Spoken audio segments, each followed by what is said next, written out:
Subscribe करें और bell दबाएं ताकि कोई खबर रह न जाए।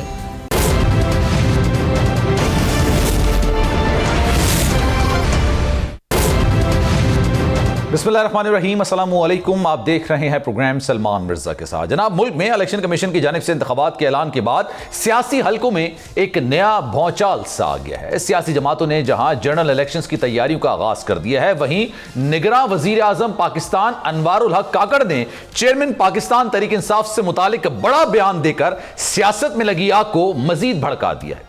निगरां वजीर आजम पाकिस्तान ने गुज़िश्ता रोज गैर मुल्की खबर रसा इदारे को दिए गए इंटरव्यू में 9 मई को चेयरमैन पाकिस्तान तहरीक इंसाफ की गिरफ्तारी के बाद मुल्क को हिलाकर रख देने वाले वाकयात का हवाला देते हुए कहा कि मुनसिफाना इंतखाबात चेयरमैन पीटीआई या उनकी पार्टी के सैकड़ों अराकीन के बगैर हो सकते हैं। निगरां वजीर आजम का कहना है कि पीटीआई के हजारों अफराद जो गैर कानूनी सरगर्मी में मुलविस नहीं, वो इलेक्शन में हिस्सा ले सकते हैं। उन्होंने वाजे किया कि कोई भी शख्स कानून से बालतर नहीं है, सबके साथ कानून के मुताबिक बर्ताव किया जाएगा। और जनाब, साथ ही यह खबर भी दी कि चेयरमैन पीटीआई को अटक जेल से अडियाला जेल मुंतकिल किया गया है। इस हवाले से मुतजाद इतलात भी सामने आ रही हैं। पाकिस्तान तहरीक इंसाफ के चेयरमैन के वकील ने कहा है कि चेयरमैन पाकिस्तान तहरीक इंसाफ को अटक से अडियाला जेल मुंतकिल कर दिया गया है, जबकि जेल इंतजामी की जानिब से अब तक चेयरमैन पाकिस्तान तहरीक इंसाफ की अटक से अडियाला जेल मुंतकली की तस्दीक नहीं की गई। जेल इंतजामी का कहना है कि तहरीरी ऑर्डर ना मिलने पर चेयरमैन पाकिस्तान तहरीक इंसाफ अटक जेल में ही मौजूद है। उन्हें रात गए किसी भी वक्त अडियाला जेल मुंतकिल किया जा सकता है, क्योंकि आज सुबह इस्लामाबाद हाई कोर्ट के चीफ जस्टिस उमर फारूक ने चेयरमैन पाकिस्तान तहरीक इंसाफ को अटक जेल से अडियाला जेल मुंतकिल करने का हुक्म दिया था। दूसरी जानिब पाकिस्तान मुस्लिम लीग नून की बात करें तो नून लीग के कायद मियां मोहम्मद नवाज शरीफ ने भी इलेक्शन से पहले 21 अक्टूबर को पाकिस्तान वापसी का हतमी फैसला किया है, जिसके लिए अहम रहनुमाओं को टास्क भी दे दिया जाए। इस दिन में लंदन की उड़ान भरने वाले कई रहनुमाओं को लंदन आने के बजाय पाकिस्तान में ही तैयारियां करने का हुक्म दिया गया है। लंदन में मीडिया से गुफ्तगू करते हुए शहबाज शरीफ का कहना था कि मियां नवाज शरीफ हतमी तौर पर 21 अक्टूबर को पाकिस्तान वापस आ रहे हैं। उनकी वापसी के मौके पर पूरी कौम शानदार इस्तकबाल करेगी। शहबाज शरीफ का मजीद कहना था कि मुस्लिम लीग नून के दौर में महंगाई कम तरीन सतह पर थी। नवाज शरीफ तरक्की का सफर वहीं से शुरू करेंगे जहां रोका गया था। उन्होंने क्या कहा, जरा सुन लेते हैं, फिर आगे बढ़ेंगे। जनाब, गुफ्तगू आपने मुलाहिजा की। अब देखना यह है कि मियां नवाज शरीफ वापस आ जाते हैं, चेयरमैन पाकिस्तान तहरीक इंसाफ अटक जेल से अडियाला जेल पहुंच जाते हैं, या मुमकिन तौर पर इलेक्शन से पहले जमानत पर रिहा हो जाते हैं, या फिर कोई डील हो जाती है और पाकिस्तान पीपल्स पार्टी को लेवल प्लेइंग फील्ड मिल जाती है। तो इंतखाबात का मंजरनामा कैसा होगा, और अगर कोई डील नहीं होती, लेवल प्लेइंग फील्ड भी नहीं मिलती, तो क्या जो पार्टियां तहफ्फुजात का इजहार कर रही हैं उनका आइंदा का लाहे अमल क्या होगा। गुफ्तगू का आगाज करेंगे, अपने मेहमानों से तारुफ करवाते, लेकिन उससे पहले निगरां वजीर आजम की जरा गुफ्तगू कर लें कि भाई उन्होंने पाकिस्तान तहरीक इंसाफ के चेयरमैन के हवाले से क्या कहा। फिर हमारे मेहमान मौजूद हैं, गुफ्तगू का सिलसिला आगे बढ़ाएंगे। चलें जनाब, गुफ्तगू का सिलसिला आगे बढ़ाते हैं। मुफ्ती किफायत साहब हमारे साथ मौजूद हैं, मीर जदून साहब ने मुझे ज्वाइन किया है, और जुल्फिकार बाबर साहब इस वक्त हमारे साथ मौजूद हैं। जुल्फिकार बदर साहब इस वक्त हमारे साथ मौजूद हैं, पाकिस्तान पीपल्स पार्टी पंजाब के तर्जुमान हैं। उनसे ज़रा मजीद बात करते हैं। जुल्फिकार साहब, पहले गुफ्तगू का सिलसिला मैं आगे आपसे शुरू करूँगा। सर, ये बताइएगा, पंजाब में लेवल प्लेइंग फील्ड का तकाजा पाकिस्तान पीपल्स पार्टी कर रही है, सिंध में कर रही है, या ओवरऑल आपको लगता है कि पाकिस्तान पीपल्स पार्टी को लेवल प्लेइंग फील्ड नहीं मिल रही है?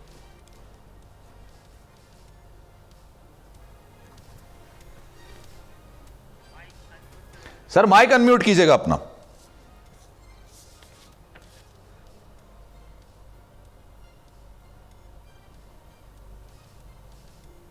जी सर, बोलिए। बहुत शुक्रिया सलमान साहब, आपने अपने प्रोग्राम में बुलाया।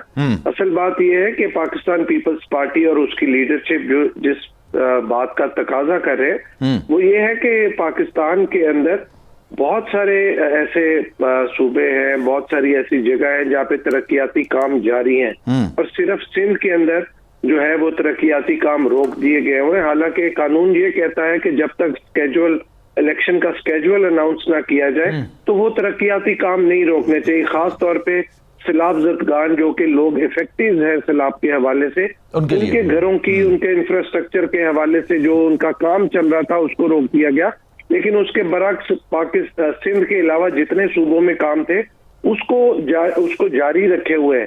तो लेवल प्लेइंग फील्ड का मतलब यही है कि तमाम पॉलिटिकल पार्टीज और लीडरशिप के लिए इक्वल अपॉर्चुनिटी दी जाए। तो ये इक्वल अपॉर्चुनिटी कौन देगा? ये तरक्कियाती काम किसने रोके हैं, आपको क्या लगता है?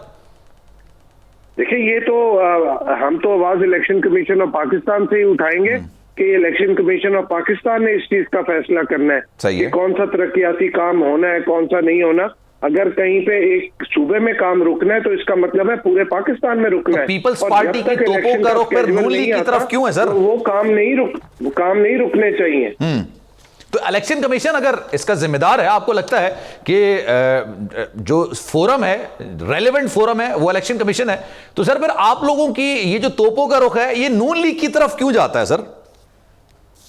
क्योंकि इसका सबसे ज्यादा जो फायदा इस टाइम हो रहा है वो मुस्लिम लीग नून को आ रहा है कि पाकिस्तान पीपल्स पार्टी को तरक्कियाती कामों से प्रॉब्लम नहीं, प्रॉब्लम तो इस चीज से है जहां पे इम्तियाजी सलूक किया जाए कि सिंध का काम रोक दिया जाए और पंजाब में PMLN अपने लोगों को जो है वो फैसिलिटेट करवा रही है। सेंटर में उनके लोग बैठे हैं, पंजाब के अंदर उनके लोग बैठे हैं और उन्हीं लोगों को सपोर्ट मिल रही है, तो फिर आवाज तो उठानी चाहिए। और वो ये कह रहे हैं कि आपके लोगों को फैसिलिटेट ना किया जाए, ऐसा लगता है आपको? देखिए, ऐसी बात नहीं है कि बात यह है कि जब election neutral care taker setup आता है, वो एक न्यूट्रल सेटअप होता है, उसके अंदर फिर ऐसे लोग आते हैं जिनका किसी पार्टी के साथ कोई पॉलिटिकल एफिलिएशन या कोई टिल्ट नहीं होता, उनके अपने बायसेस नहीं होते। तो जब ऐसे लोग आके बीच में बैठ जाएं जिनका अपना पॉलिटिकल टिल्ट और पॉलिटिकल एफिलिएशन हो माजी में या करंटली, किसका जिक्र कर रहे हैं सर आप? जाता है। और पाकिस्तान पीपल्स पार्टी की लीडरशिप बिलावल भुट्टो जरदारी साहब ने जब PDM का प्लेटफॉर्म बनाया था, उसका मकसद यही था कि तमाम पॉलिटिकल पार्टीज और फोर्सेस एक प्लेटफॉर्म पे बैठ के तमाम पॉलिटिकल दुरुस्त हो गया सर, जिनका आपने कहा कि जो लोग ऐसे लोग आके बैठ जाएं जिनका सियासी बैकग्राउंड हो, तो आपका इशारा किसकी तरफ है? नाम लीजिए ना सर। मैं सियासी बैकग्राउंड की बात नहीं की, मैंने पॉलिटिकल एफिलिएशन और पॉलिटिकल टिल्ट की बात की है। ठीक है, तो वो कौन है? पॉलिटिकल लोग नहीं है, लेकिन अगर आप किसी के साथ पॉलिटिकली असाइन रहे हो, काम किया हो, तो भी आप पॉलिटिकली जो है उसके साथ आपकी एफिलिएशन रहती है, टिल्ट रहता है। तो मैं I don't want to name anybody, आप इसके लाइक अ ओपन बुक के हुकूमत में बैठे जो लोग हैं और जिनका पॉलिटिकल टिल्ट PMLN की तरफ है, तो उस चीज। अच्छा सर, मैं अगर आप इजाजत दें जुल्फिकार साहब, अगर आप इजाजत दें, मैं एक नाम ले दूं, आप ही बता दीजिए कि उनका पॉलिटिकल टिल्ट किसकी तरफ है। अगर जलील अब्बास जिलानी का मैं जिक्र करूं तो आपको क्या लगता है उनकी एफिलिएशन या जो आप कह रहे हैं कि उनका झुकाव वो किसकी तरफ है? नून लीग की तरफ है, people's party? He is a professional bureaucrat, he is a foreign service professional. उनका किसी की तरफ झुकाव नहीं है, उनका झुकाव पाकिस्तान की तरफ है। अच्छा, ही is a man of the state, servant of the state. और फवाद हसन फवाद का झुकाव किस? फवाद हसन फवाद का सर आप माजी में उनका रिकॉर्ड उठा के देख लेना, किसके साथ उन्होंने काम किया, क्यों स्पेशली उनको लेके आए। इस तरह और भी बहुत सारे लोग हैं, मैं तो किसी के ऊपर कोई उंगली नहीं उठाता, लेकिन आप उनकी पॉलिटिकल एफिलिएशन और पॉलिटिकल टिल्ट देख लें। ठीक है, चलें, अगर आप इजाजत दें सर, मुफ्ती किफायत साहब भी हमारे साथ मौजूद हैं। मुफ्ती साहब, सर ये बताइएगा, ये निगरान वजीर आजम के बयान से आपको हैरानी हुई, मतलब खुशगवार एहसास हुआ, या आपको लगता है कि नहीं ऐसा नहीं होना चाहिए, हर एक को इलेक्शन में इक्वली पार्टिसिपेट करने का मौका मिलना चाहिए, चाहे वो नून लीग हो, पीपल्स पार्टी हो, JUI हो या फिर तहरीक इंसाफ के सरबराह हो? बिस्मिल्लाहिर्रहमानिर्रहीम। सलमान जो निगरान है, इसकी निगरानी करनी पड़ेगी। इनको ये बयान नहीं देना चाहिए था। अच्छा, इसकी वजह है कि इंतखाबात कराना निगरानों की जिम्मेदारी नहीं है, वो इलेक्शन कमीशन का इदारा मौजूद है, लेकिन इन निगरानों को अपने कौल व फेल से ये बताना होगा कि हम जानिबदार नहीं हैं, हम गैर जानिबदार। अच्छा, जब वो इस तरह की बात करेंगे, ठीक है, उनको जो लोग लाए हैं वो सब जानते हैं और उनका ये मैंडेट था या नहीं ये और सवाल है, लेकिन अभी इस पोस्ट पर पहुँच कर तो उसका हक अदा कीजिए। इसका हक ये है कि ये गैर जानिबदार पोस्ट है, तो वो अपनी गुफ्तगू में और अपने अंदाज में, बयान में, अपने कौल और फेल में ऐसा कोई इशारा न दें जिससे आने वाला इंतखाबी अमल मकरूह हो और ये मालूम हो कि ये लोग जो हैं वो जानिबदार नहीं है। अब PTI के चेयरमैन की बात हो रही, तो पीटीआई का चेयरमैन इस पाकिस्तान का एक सियासी अज़्दो है। अब उनको मौका भी मिलना चाहिए, उनको कैंपेन का मौका भी मिलना चाहिए, उनको जेल में नहीं होना चाहिए। हम किसी सियासतदान के जेल में डालने के हक में नहीं। अगर ये सन 70 के दायरे में हुआ तो भी गलत हुआ, अगर ये ज़ियाउल हक के ज़माने में हुआ तो भी गलत। बाद में अगर सियासी तौर पर लोगों को मुतासर किया गया तो यह गलत हुआ। ये अवाम में होना चाहिए, सियासी जमात के लीडर को जेल में नहीं होना चाहिए। इतनी बात ज़रूर है कि अगर कोई आदमी गलती करता है और गलती की कोई सज़ा है तो माशरे के अंदर सज़ा और जज़ा का तस्वर तो होता है। ऐसा नहीं है कि आप कोई आदमी गलत करे और आप उसको नज़रअंदाज करें। यानी वो 9 मई का वाक़या और आप समझते हैं ये तो होना चाहिए कि वो उसके अंदर जो मुलव्वस है, लेकिन मैं उसके अंदर भी एहतियात से बात करूँगा कि वो भी कानून के मुताबिक हो। मैं आपके चैनल के हवाले से ऐलान करता हूँ, हालांकि हम नज़रियाती तौर पर ज़्यादा सख्त हैं पीटीआई के चेयरमैन के बारे में। मौलाना फजल साहब, हमारी जमात वो आमने सामने है। मैं बाकी लोग तो नरम गोशा रखते, हम नहीं रखते, लेकिन इसके बावजूद मैं ऐलान करता हूँ कि इंसाफ सबके लिए हो, चाहे वो पीटीआई का चेयरमैन हो या उनका दुश्मन हो। इंसाफ का तकाजा सबके लिए पूरे हों और किसी के साथ जुल्म और ज्यादती नहीं होनी चाहिए। अच्छा सर, मैं एक ब्रेक ले लेता हूं, ब्रेक के बाद सर मैं वापस आऊंगा, गुफ्तगू का सिलसिला यहीं से आगे बढ़ाएंगे।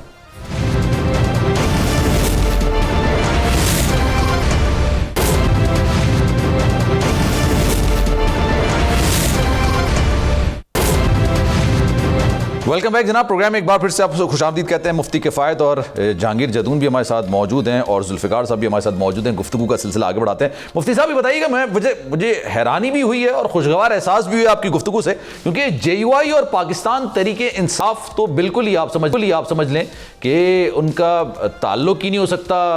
खान साहब ने जिस तरह से हमले किए हैं, जिस तरह से ज़ातियात पर हमले किए हैं, ख़ासतौर पर मौलाना साहब पर हमले किए हैं, लेकिन उसके बावजूद आप ये कह रहे हैं कि जनाब उनको इंसाफ मिलना चाहिए। लेकिन आप समझते हैं कि उनको जो सजा मिली है तोशा खाना केस में वो सही नहीं मिली, जिस पे आप कह रहे हैं कि उनको इंसाफ मिलना चाहिए? नहीं, ये एक तो अदालत का काम है ना, उस पर तो मैं तबसरा नहीं करता। सही है, तारे ये उनका मैदान है। अगर माशरे में जजा और सजा का तस्वर नहीं होगा तो फिर तो अनारकी फैलेगी। एक गलती तो हुई है, ये जो 9/11 का वाक़या हुआ है, इसमें तो मैं बहुत ज़्यादा खौफ पैदा हो गया है कि क्या ऐसा भी हो सकता है कि मुल्क की सालिमियत का निशान या सवाल उठे। 76 सालों के अंदर ऐसा नहीं हुआ ना, तो उसका खौफ है कि ये ऐसा नहीं होना चाहिए था। अगर ऐसा ना होता तो ये इनके लिए बहुत अच्छा होता। और इस बहुत सारे ऐसे उमूर हैं, लेकिन मैं जिस अमर की तरफ इशारा करता हूँ वो ये कि जो शुहदा होते हैं वो आपके हीरोज होते हैं, बेशक उनसे कोई इख्तिलाफ नहीं होता, मुतनाज़ा नहीं होते। आप उनके मुजस्समों को उठाएं और फेंक दें तो इससे अंदाजा होता है कि नफरत कहाँ तक पहुँच गई है। यानी ये बात तो ज़हन में आती है।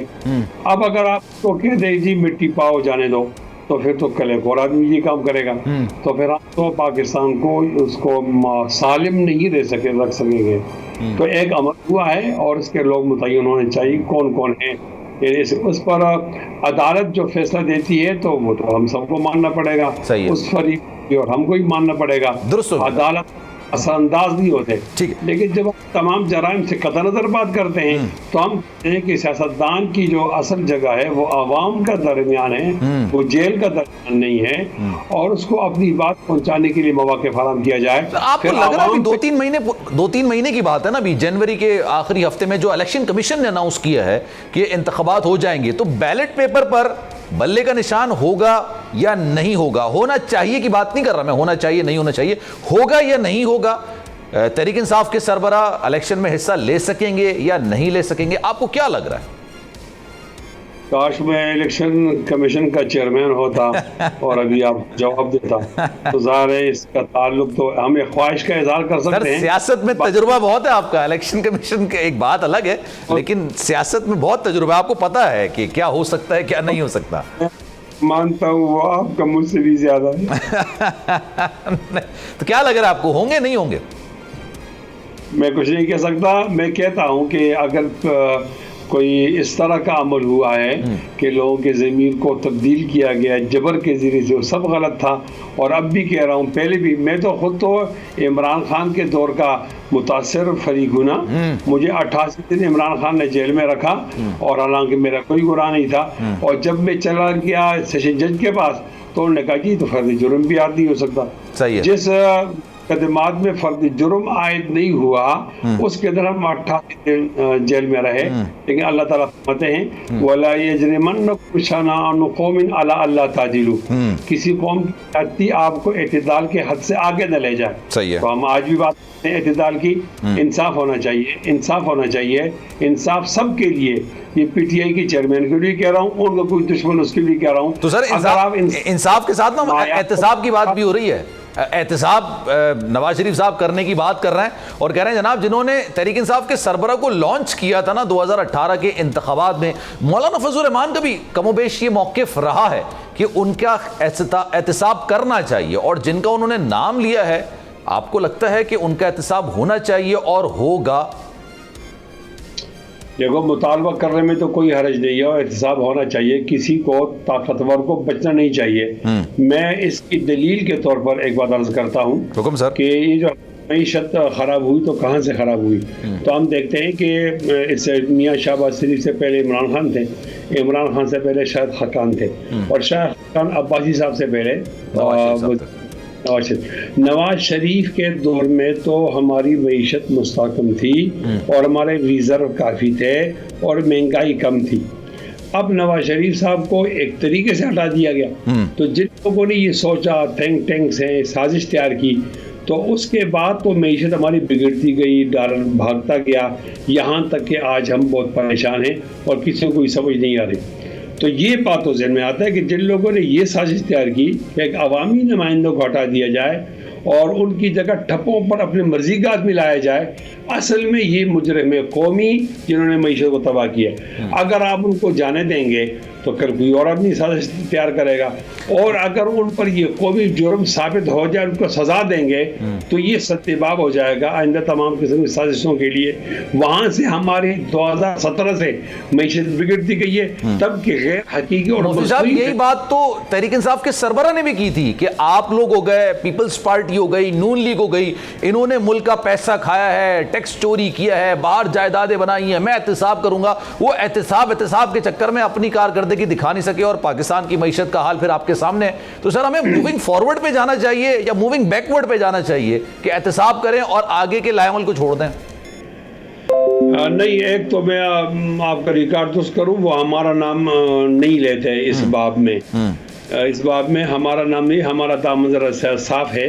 नहीं सर, वो आपको भी कहते हैं, वो मतलब मौलाना फजल रहमान साहब को कहते हैं कश्मीर कमेटी के सरबराह की हैसियत से उन्होंने बहुत कुछ किया, ये उनका दावा है, मैं ये नहीं कह रहा। ऐसा नहीं है, रिकॉर्ड पुष्ट करने की इजाजत दे दें सर। वो हम इस बात पे कोसते हैं कि आप एक ऐसे मोहल्ले के इमाम हैं कि जिस मोहल्ले के नचोर रहते हैं। हम पर इतना इल्जाम है और कोई इल्जाम नहीं। अच्छा। इतनी अरज है, खैर वो ये समझते हैं। लेकिन मैं आपको तारीखी हक़ाइक़ बताऊं ना कि जब भुट्टो साहब आए थे तो उन्होंने 300 लोगों को अलग कर दिया कि ये बहुत बड़े बड़े चोर हैं, उसमें तो हमारा नाम। और जब मुशर्रफ आए, इन्होंने 8000 से ज्यादा लोगों को डिक्लेयर किया कि ये चोर हैं। बाद में जो इनको मिला उसके अंदर भी हमारा नाम नहीं था। हमारा ताल्लुक मसलकी देवबंद से है जो पाकिस्तान के क़याम से पहले था। हमारा निज़ाम तालीम कुरान से शुरू होता है, तो हमारे यहाँ ईमानदारी होती है, बेईमानी नहीं होती। हम पैदा करते हैं किस तरह के प्रोडक्ट, आप देखते हैं हर जगह मस्जिद होती है, बस्ती में इमाम भी होता है। वो इमाम उस बस्ती का ईमानदार तरीन आदमी है, वो हमारा पैदा करता है। तो हम पर ये इल्ज़ाम नहीं आता, हम पर ये इल्ज़ाम आता है कि आपको हमारा साथ देना चाहिए था, आपने हमारा साथ नहीं दिया और उस मस्जिद के अंदर इमामत आप कर रहे हैं कि उसके मोहल्ले के अक्सर लोग चोर हैं। तो इस तरह का इल्ज़ाम तो ज़िम्नी में आता रहता है। सहूलतकारी का इल्ज़ाम है आप पर? नहीं, मैं अर्ज़ करना चाहता हूँ ना कि हमारा मामला थोड़ा सा अलग है। ठीक है, हम उनके नज़रियाती मुखालिफ थे, उन्होंने ऐसे एहतसाब वाली बात पर आ जाते ना। ये बात यहाँ तक इससे इत्तेफाक है कि कौम की क़यादत ईमानदार हाथों में होना चाहिए और कौम की क़यादत करप्ट हाथों के अंदर नहीं होनी चाहिए। दुरुस्त हो गया। अच्छा जुल्फ़िकार साहब, ये बताइएगा, ये मुस्लिम नून का जो इस वक्त बयानिया बनाने के लिए एक आप समझ लें कि ग्राउंड बनाया जा रहा है, कहते हैं ना हवा बनाई जा रही है, एहतसाब करेंगे, एहतसाब होगा, 21 तारीख को वापस आएंगे, एहतसाब हम अगर हुकूमत मिली तो हम एहतसाब करेंगे। पीपल्स पार्टी भी इसी चीज़ पर यकीन रखती है, आइडियोलॉजी की बात कर रहा हूँ मैं। पीपल्स पार्टी बिलीव करती है कि अगर एहतसाब किसी ने करना है तो अक्रॉस द बोर्ड करें। अगर यहाँ पे बात करनी है अकाउंटेबिलिटी की, एहतसाब की, तो फिर मामला असगर खान केस से उठाया जाए और फिर मामला आगे लेके चला जाए। इस मुल्क में जिसने जमहूरियत को और जमहूरी हुकूमतों को और जमहूरी कायदीन को नुकसान पहुँचाया है, जमहूरी जमातों को नुकसान पहुँचाया है, उन सब लोगों के ऊपर फिर सवालिया निशान उठेगा। हम तो बात करते हैं कि पीछे मुड़ के देखने की बजाय आप पाकिस्तान की मईशत को, पाकिस्तान के जमहूरी इदारों के, पाकिस्तान की पार्लियामेंट को, पाकिस्तान की अदालतों को, आइन को मजबूत करना चाहिए और सिस्टम को चलते रहना चाहिए। यहाँ पे जमहूरी कुव्वतों को मजबूत करना चाहिए, इलेक्शन का प्रोसेस चलने देना चाहिए, इलेक्शन को आईनी 90 दिन के अंदर करना चाहिए। और अगर इलेक्शन 90 दिन के अंदर होने में कोई कबात या कोई प्रॉब्लम नजर आ रही है तो फिर इलेक्शन डेट का अनाउंस करना, इलेक्शन के स्केड्यूल का अनाउंस करना चाहिए। हम तो निज़ाम को चलाना चाहते हैं। देखें, शहीद जुल्फ़िकार अली भुट्टो साहब को अदालती कत्ल किया गया, हमने तो कोई ऐसी चीज नहीं की कि हमने निज़ाम नहीं चलने दिया, हमने निज़ाम चलने दिया। शहीद बेनज़ीर भुट्टो साहबा को शहीद कर दिया गया, हमने उसके बावजूद इलेक्शन लड़ा और निज़ाम को बचाया, निज़ाम को चलाया। उसके बाद पीपल्स पार्टी को जितने भी इलेक्शन हुए उसमें बहुत सारा नुकसान पहुंचाया गया, नाकाबिले तलाफी नुकसान। और 2013 के इलेक्शन में तो बाहर कैंपेन ही नहीं कर रहे, हमने फिर भी जितनी भी सीटें जीती, हमने उसके बावजूद निज़ाम का हिस्सा बने और उसको चलने दिया गया। 2018 में एक सिलेक्टेड निज़ाम को लेके आए गए जिसका बिलावल भुट्टो जरदारी साहब ने on the floor of the house mention किया। तो उसके बावजूद उस निज़ाम के अंदर बैठ के आवाज उठाई, ना कि सिस्टम को डीरेल होने के लिए उसको छोड़ के बाहर आके सड़कों पे ले आते। ये तो जो हुक्मरान 2018 में आए, ना तो उनमें काबिलियत थी ना अहलियत थी, उनको लाके सवार किया गया। और ऐसे तमाम लोग जो जिनको लाके खास तौर पे सवार किया जाए, जिनमें काबिलियत अहलियत नहीं होती, उनको जिम्मेदार ठहराया जाए कि इस मुल्क में उन्होंने सियासी अदम इस्तेकाम और मुआशी इस्तेकाम और अदालती अदम इस्तेकाम और अदारों के बीच में जो है वो तनाव पैदा कर दिया। अब इस सारे के मामले के बीच में आप खुद लेट द पीपल बी जज, यू बी द जज, कि कौन जिम्मेदार है, कौन इस चीज को कर रहा है। अगर कोई एक शख्स है या एक से ज्यादा है, आप किस किस पे सवालिया निशान उठाएंगे? मेरा पॉइंट बड़ा क्लियर है सर। मुशर्रफ आए थे ना, मुशर्रफ आए थे, उन्होंने एहतसाब की बात की थी, बेशतर सियासतदान मुल्क से बाहर चले गए थे, बहुत सारे लोगों ने डील भी कर ली थी, लेकिन किसी की सियासत खत्म होती नहीं है। उसके बाद फिर जाहिर सी बात है नवाज शरीफ साहब का दौरा है, उसके बावजूद भी एहतसाब की बात की गई, एहतसाब हो नहीं पाया। और फिर जाहिर सी बात है 2018 आया, उस पर भी एहतसाब नहीं हो सका। तो एहतसाब की बात की जाती है लेकिन होता नहीं है। वो आप एक हवा बना लें इलेक्शन मुहिम के हवाले से, वो एक अलग बात है। इसलिए नहीं एहतसाब होता क्योंकि इस मुल्क के अंदर there are mafias and cartels who have become stronger than the state। और जब तक वो ये कार्टल्स और माफियाज रहेंगे और उनके नुमाइंदे हर हुकूमत के अंदर आके हिस्सा बनेंगे, तब तक आप पकड़ के उनको अंदर भी कर देंगे तो उनका कोई ना कोई नुमाइंदा आके आपके साथ मामला तय कर लेगा। जितने लोगों को अंदर किया, बाद में वो मुशर्रफ की काबीना के अंदर बैठे हुए थे या मुशर्रफ का किसी ना किसी तरीके से हिस्सेदार थे। कारफरमा आ जाता। सर आप इजाजत दें, न्याजी साहब ने भी मुझे ज्वाइन किया, सेनेटर हैं, उनको भी जरा शामिल गुफ्तगू करते हैं। सेनेटर साहब अस्सलाम वालेकुम, कैसे हैं आप? शुक्र है, आप सुने ठीक है? अल्लाह का एहसान है। सर ये निगरान वजीर आजम ने जो बयान दिया है कि इलेक्शन हो सकते हैं पाकिस्तान तहरीक इंसाफ की सरबराह की गैर मौजूदगी में भी और बेशतर लोग जो गिरफ्तार हैं उनकी गैर मौजूदगी में भी, तो इसमें खबर का एलिमेंट ज़्यादा है या ऐसे ही होने जा रहा है? अगर मैं जनवरी के आखिर में इलेक्शंस की बात करता हूं जो कि इलेक्शन कमीशन ने की है, आपको बल्ले का निशान नजर आ रहा है? देखा उस पर क्या करते, इनकी क्या स्ट्रेटजी बनाती है। ज़ाहिर मेरे ख्याल में पाबंदी नहीं होगी, जो इन लोग हिस्सा लेना चाहेंगे वो हिस्सा लेंगे, बल्ले का निशान होगा। और बल्कि हमारी ख्वाहिश भी ये होगी कि बल्ले का निशान हो, वरना तो फिर ये लोग कहेंगे जी हमारा निशान नहीं था, ये था वो था। फाने करेंगे। और मेरे ख्याल में ऐसी कोई बात नहीं है। और बाकी ये इलेक्शन में हिस्सा लेना चाहे पीटीआई वाले तो बिल्कुल ले सकते हैं, लेकिन जो मैं देख रहा हूँ उनके अक्सर बंदे आजाद लड़ना चाहते हैं इलेक्शन। अच्छा, जो इमरान खान के एज अ पॉलिटिकल पार्टी तो जाहिर सी बात है इलेक्शन में पार्ट तो लेंगे ना, तो उसमें कोई मुजायका नहीं है, आप ही कह रहे हैं। जी बिल्कुल, बल्कि लेना चाहिए, हम तो कहेंगे जरूर लें। ठीक है, सही। और जिस तरह हालात चल रहे हैं वो आपको पता ही है, उसमें काफी लोगों की सोच में टिल्ट आया है। और अगले 15-20 दिन में जब मियाँ साहब आ जाएंगे तो आप देखेंगे जो मियाँ साहब बयानियां देंगे और लोगों को झंझोड़ेंगे। और बयानिया की एक शक्ल नजर तो आ रही है ना। वो मियां साहब कह रहे हैं कि जनाब आएंगे तो एहतसाब करेंगे जिन्होंने पाकिस्तान तहरीक इंसाफ के सरबराह को लॉन्च किया था। आपको लग रहा है कि ये बयानिया नून लीग के लिए फेवरेबल पोजीशन पे आएगा अगले इलेक्शंस में? देखो जी, वो एक तो बात असूल की करते हैं कि हर दफा पाकिस्तान की हिस्ट्री देख लो तो ऐसे ही होता है।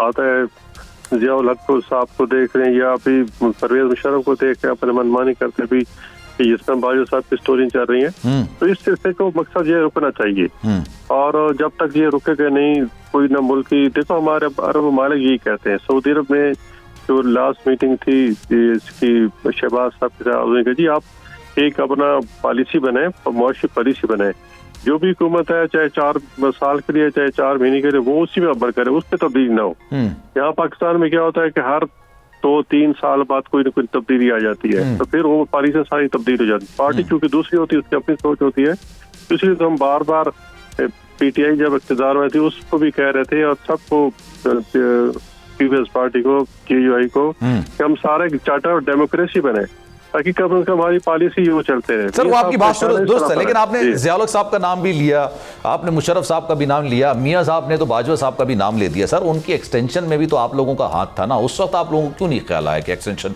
नहीं देते या एक्सटेंशन के अमल में हिस्सेदार नहीं बनते?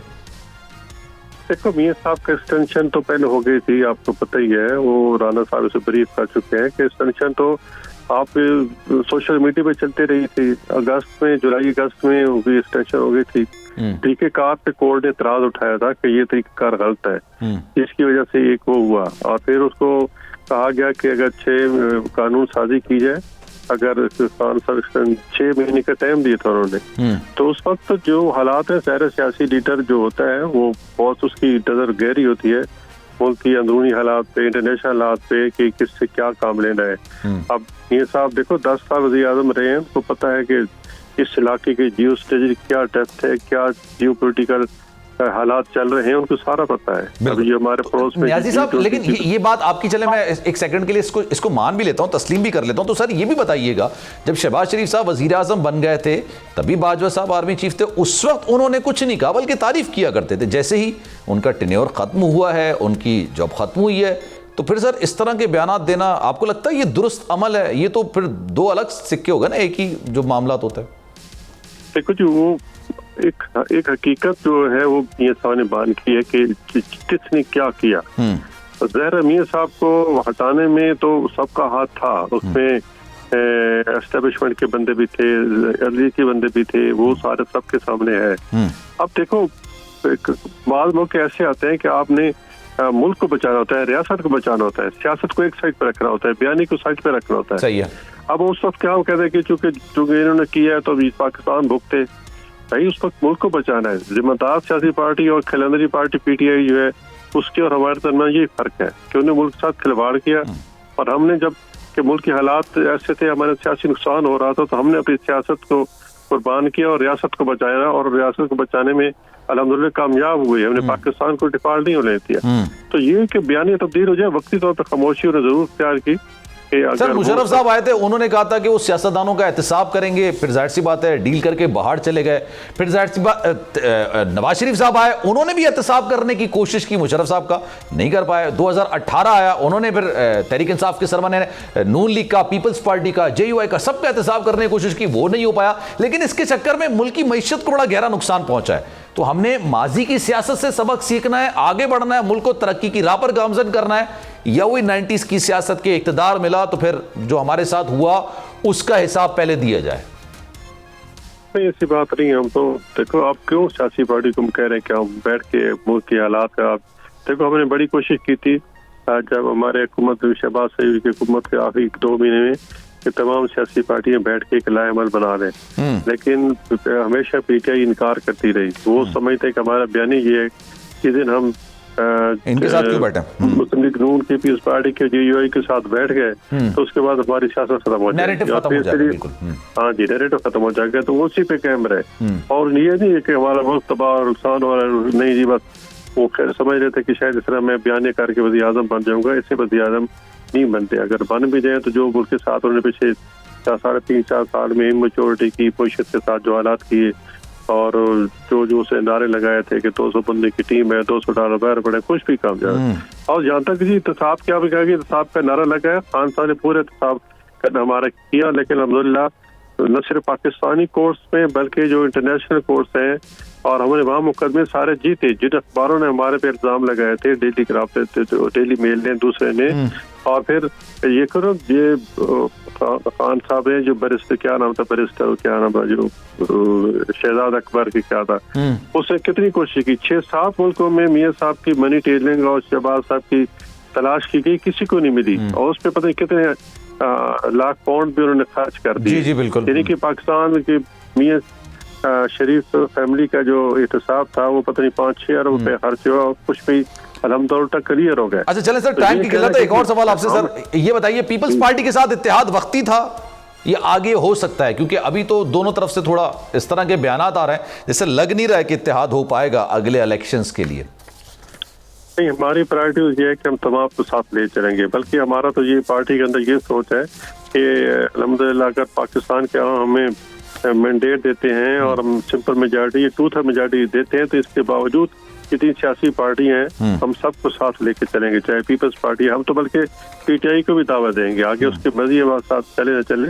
हमने ये जो 16 महीने हुकूमत की है 12 पार्टी के साथ मिला के चले हैं और अल्हम्दुलिल्लाह किसी वक्त भी कोई रंजिश नहीं, जो भी मसाइल थे सबके सामने रखे, फिर एक कंसेंसस एक मसले का हल निकाला, फिर आवाम के सामने पेश किया, कानून साजी की। चलें सेनेटर साहब, thank you so much for your time, बहुत शुक्रिया आपके वक्त का। सेनेटर साहब हमारे साथ मौजूद थे, मुफ्ती किफ़ायत हमारे साथ मौजूद थे, जहांगीर जद्दून साहब हमारे साथ मौजूद थे और जुल्फ़िकार बदर साहब भी हमारे साथ मौजूद थे। आम शख्सियात का बहुत शुक्रिया। सलमान मिर्ज़ा को दीजिए इजाज़त, ज़िंदगी रही, सेहत रही, आपकी दुआएं रही, तो इंशाअल्लाह कल 11 बजे आपसे फिर मुलाकात होगी। ख्याल रखिएगा अपना, अल्लाह हाफ़िज़।